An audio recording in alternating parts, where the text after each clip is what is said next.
माँ पृथ्वी गौ रूप धारण करके आज श्री हरि को पुकारने में विवश हो चुकी हैं, क्योंकि जब जब पृथ्वी पर असुरों या असुरों के रूप में मनुष्यों का अत्याचार अत्यधिक बढ़ जाता है, तब तब माँ पृथ्वी गौ रूप धारण करके देवतागणों के साथ ब्रह्मांड नायक श्री हरि विष्णु का आह्वान करती हैं।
भगवान भुवन भय दूर करो, हे चक्रपाण करि कृपा दृष्टि छलदम्ब द्वेष को चूर करो, हे त्रयंबकेश्वर नीलकंठ हे सर्वेश्वर औषधदानी, त्रैलोक्यनाथ रोको रोको बढ़ रही नृत्य प्रति मन मानी, सम्मोहन मारण वशीकरण उच्चाटन मंत्र प्रयुक्त दिखे, जिनके कारण भय व्याप्त हुआ भय ही न दिखे भय मुक्त दिखे, भय ही न दिखे भय मुक्त दिखे।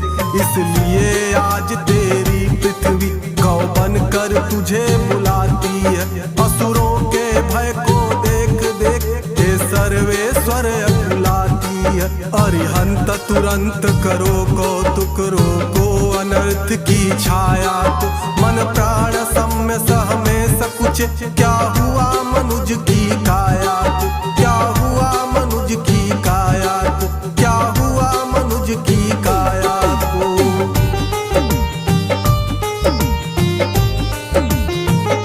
हे प्रभु, मैं पृथ्वी पर्वतों समुद्रों और नदियों का भार तो सह लेती हूँ, लेकिन अधर्मी और दुष्टों के कारण गौ माता पर होने वाले अत्याचार और पाप के भार को अब और सहन नहीं कर सकती।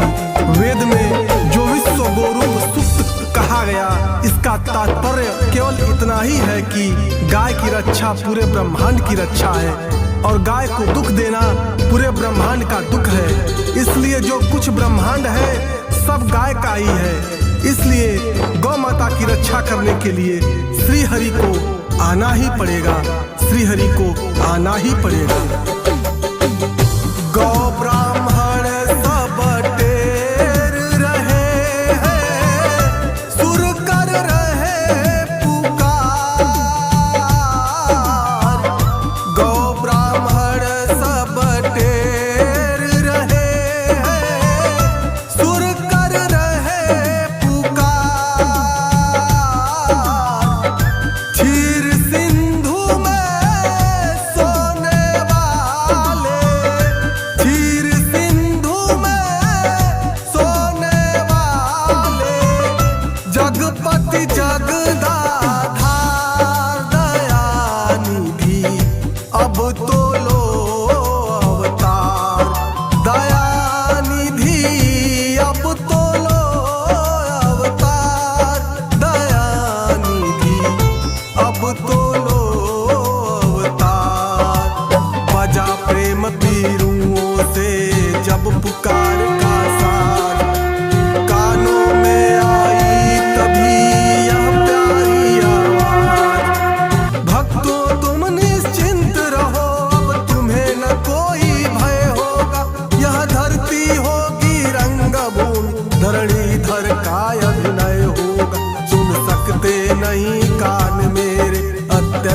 पुकार अधीनों की। देखेगा शीघ्र दुष्ट मंडल क्या प्रबल हाय है दीनों के। हे देव वृंद घबराओ मत भक्तों मन में धीरज धारो। उद्धार तुम्हारा करने को आता हूँ निश्चय निर्धारो। जग की पुकार सुनकर तत्क्षण जो नंगे पैरों आता है।